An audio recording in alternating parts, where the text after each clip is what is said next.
بسم الله الرحمن الرحيم ياسين والقرآن الحكيم إنك لمن المرسلين على صراط مستقيم تنزيل العزيز الرحيم لتنذر قوما ما أنذر آباؤهم فهم غافلون لقد حق القول على أكثرهم فهم لا يؤمنون إنا جعلنا في أعناقهم أغلالا فهي إلى الأذقان فهم مقمحون وجعلنا من بين أيديهم سدا ومن خلفهم سدا فأغشيناهم فهم لا يبصرون وسواء عليهم أأنذرتهم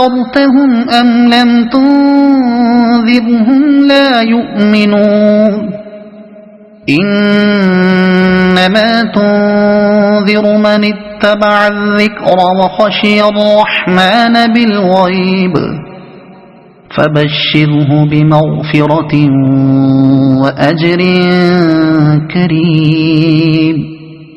إنا نحن نحيي الموتى ونكتب ما قدموا وآثارهم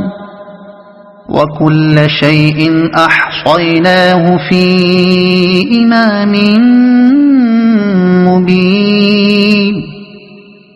واضرب لهم مثلا أصحاب القرية إذ جاءها المرسلون إذ أرسلنا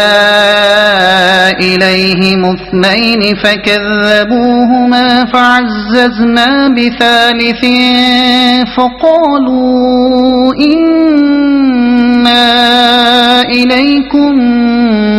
مرسلون قالوا ما أنتم إلا بشر مثلنا وما أنزل الرحمن من شيء إن أنتم إلا تكذبون قالوا ربنا يعلم إنا إليكم لمرسلون وما علينا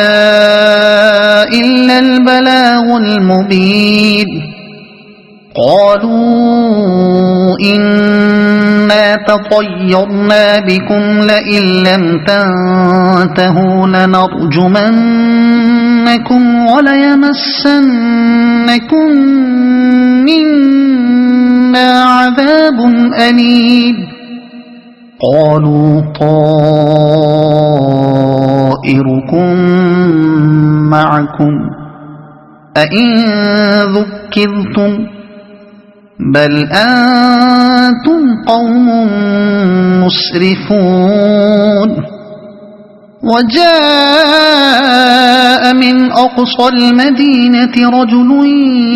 يسعى قال يا قوم اتبعوا المرسلين اتبعوا من لا يسألكم أجرا وهم مهتدون وما لي لا أعبد الذي فطرني وإليه ترجعون أأتخذ من دونه آلهة إن يردني الرحمن بضر لا تغن عني شفاعتهم شيئا ولا ينقذون إني إذا لفي ضلال مبين إني آمنت بربكم فاسمعون قيل ادخل الجنة قال يا ليت قومي يعلمون بما غفر لي ربي وجعلني من المكرمين وما أنزلنا على قومه من بعده من جند من السماء وما كنا منزلين إن كانت إلا صيحة واحدة فإذا هم خامدون يا حسرة على العباد ما يأتيهم من رسول إلا كانوا به يستهزئون ألم يروا كم أهلكنا قبلهم من القرون أنهم إليهم لا يرجعون وإن كل لما جميع لدينا محضرون وآية لهم الأرض الميتة أحييناها وأخرجنا منها حبا فمنه يأكلون وجعلنا فيها جنات من نخيل وأعناب وفجرنا فيها من العيون ليأكلوا من ثمره وما عملته أيديهم أفلا يشكرون سبحان الذي خلق الأزواج كلها مما تنبت الأرض ومن أنفسهم ومما لا يعلمون وآية لهم الليل نسلخ منه النهار فإذا هم مظلمون والشمس تجري لمستقر لها ذلك تقدير العزيز العليم والقمر قدرناه منازل حتى عاد كالعرجون القديم لا الشمس ينبغي لها أن تدرك القمر ولا الليل سابق النهار وكل في فلك يسبحون وآية لهم أنا حملنا ذريتهم في الفلك المشحون وخلقنا لهم من مثله ما يركبون وإن نشأ نغرقهم فلا صريخ لهم ولا هم ينقذون إلا رحمة منا ومتاعا إلى حين وإذا قيل لهم اتقوا ما بين أيديكم وما خلفكم لعلكم ترحمون وما تأتيهم من آية من آيات ربهم إلا كانوا عنها معرضين وإذا قيل لهم أنفقوا مما رزقكم الله قال الذين كفروا للذين آمنوا أنطعم من لو يشاء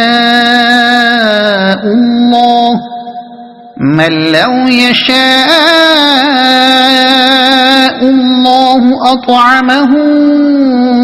إن أنتم إلا في ضلال مبين ويقولون متى هذا الوعد إن كنتم صادقين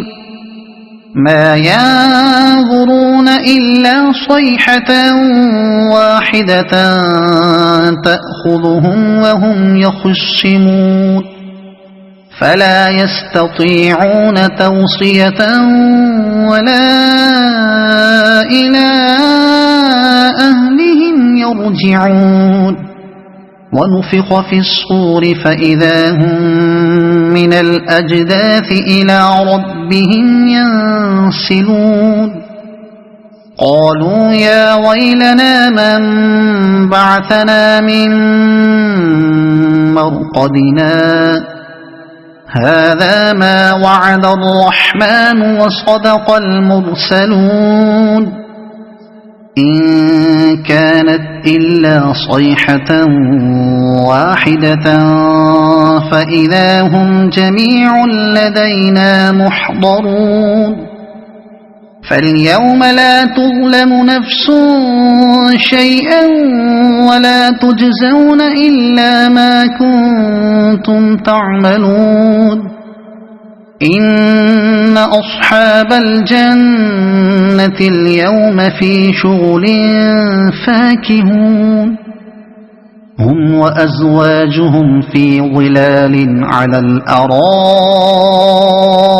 متكئون لهم فيها فاكهة ولهم ما يدعون سلام قولا من رب رحيم وامتازوا اليوم أيها المجرمون ألم أعهد إليكم يا بني آدم ألا تعبدوا الشيطان إنه لكم عدو مبين وأن اعبدوني هذا صراط مستقيم ولقد أضل منكم جبلا كثيرا أفلم تكونوا تعقلون هذه جهنم التي كنتم توعدون اصلوها اليوم بما كنتم تكفرون اليوم نختم على أفواههم وتكلمنا أيديهم وتشهد أرجلهم بما كانوا يكسبون ولو نشاء لطمسنا على أعينهم فاستبقوا الصراط فأنى يبصرون ولو نشاء لمسخناهم على مكانتهم فما استطاعوا مضيا ولا يرجعون ومن نعمره ننكسه في الخلق أفلا يعقلون وما علمناه الشعر وما ينبغي له إن هو إلا ذكر وقرآن مبين لينذر من كان حيا ويحق القول على الكافرين أولم يروا أنا خلقنا لهم مما عملت أيدينا أنعاما فهم لها مالكون وذللناها لهم فمنها ركوبهم ومنها يأكلون ولهم فيها منافع ومشارب أفلا يشكرون واتخذوا من دون الله آلهة لعلهم ينصرون لا يستطيعون نصرهم وهم لهم جند محضرون فلا يحزنك قولهم إنا نعلم ما يسرون وما يعلنون أولم ير الإنسان أنا خلقناه من نطفة فإذا هو خصيم مبين وضرب لنا مثلا ونسي خلقه قال من يحيي العظام وهي رميم قل يحييها الذي أنشأها أول مرة وهو بكل خلق عليم الذي جعل لكم من الشجر الأخضر نارا فإذا أنتم منه توقدون أوليس الذي خلق السماوات والأرض بقادر على أن يخلق مثلهم بلى وهو الخلاق العليم إنما أمره إذا أراد شيئا أن يقول له كن فيكون فسبحان الذي بيده ملكوت كل شيء وإليه ترجعون صدق الله العظيم بسم الله الرحمن الرحيم الرحمن علم القرآن خلق الإنسان علمه البيان الشمس والقمر بحسبان والنجم والشجر يسجدان والسماء رفعها ووضع الميزان ألا تطغوا في الميزان وأقيموا الوزن بالقسط ولا تخسروا الميزان والأرض وضعها للأنام فيها فاكهة والنخل ذات الأكمام والحب ذو العصف والريحان فبأي آلاء ربكما تكذبان خلق الإنسان من صلصال كالفخار وخلق الجان من مارج من نار فبأي آلاء ربكما تكذبان رب المشرقين ورب المغربين فبأي آلاء ربكما تكذبان مرج البحرين يلتقيان بينهما برزخ لا يبغيان فبأي آلاء ربكما تكذبان يخرج منهما اللؤلؤ والمرجان فبأي آلاء ربكما تكذبان وله الجوار المنشآت في البحر كالأعلام فبأي آلاء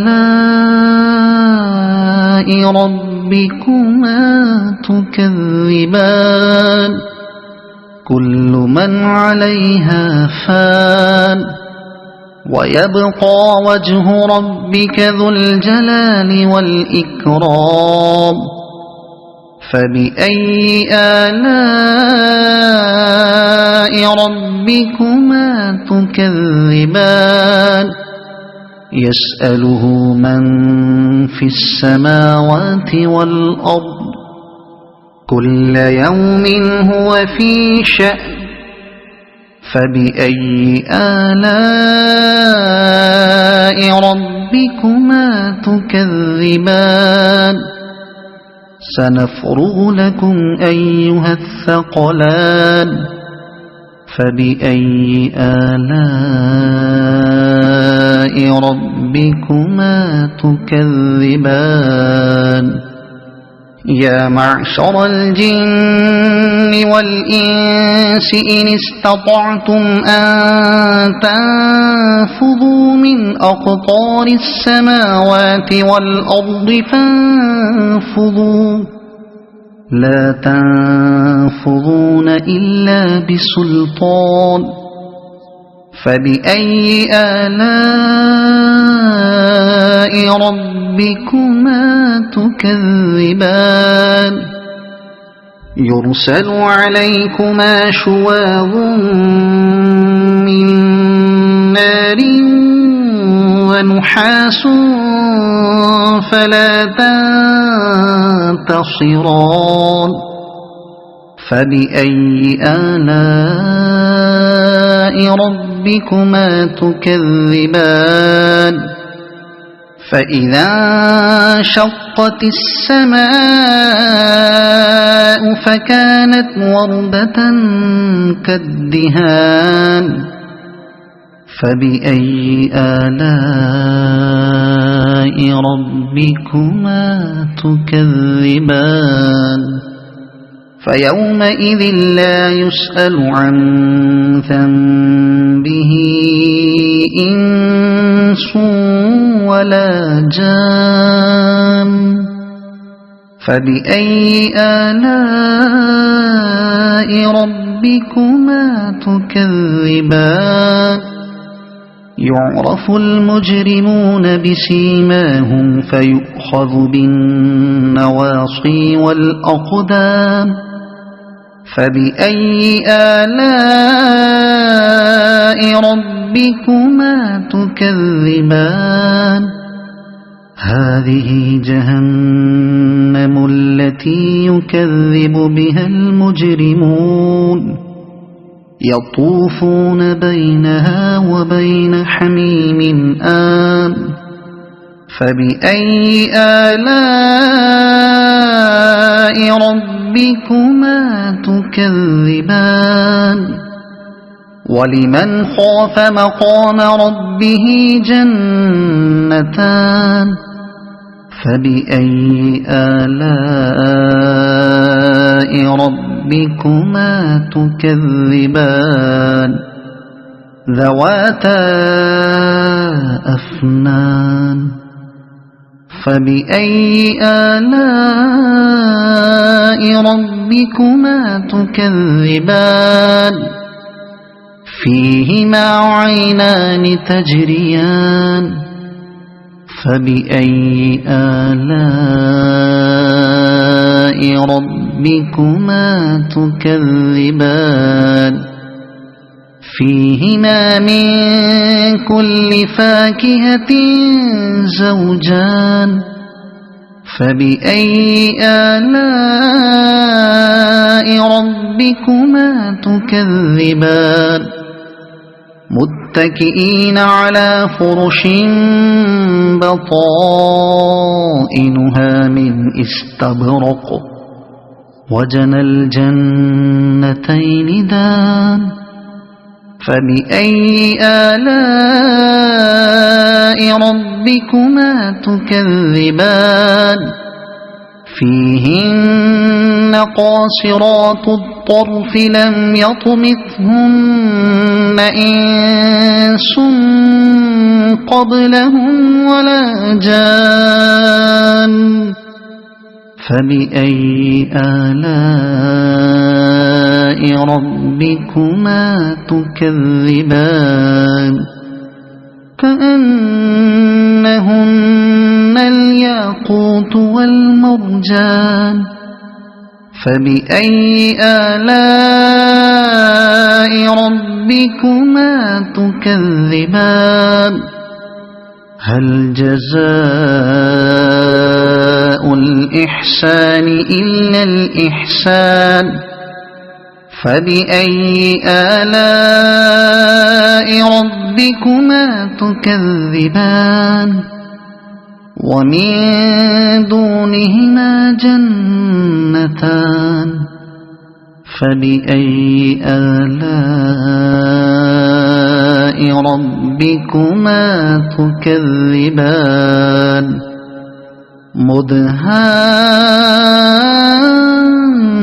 مدهامتان فبأي آلاء ربكما تكذبان فيهما عينان نضاختان فبأي آلاء ربكما تكذبان فيهما فاكهة ونخل ورمان فبأي آلاء ربكما تكذبان فيهن خيرات حسان فبأي آلاء ربكما تكذبان حور مقصورات في الخيام فبأي آلاء ربكما تكذبان لم يطمثهن إنس قبلهم ولا جان فبأي آلاء ربكما تكذبان متكئين على رفرف خضر وعبقري حسان فبأي آلاء ربكما تكذبان تبارك اسم ربك ذي الجلال والإكرام صدق الله العظيم.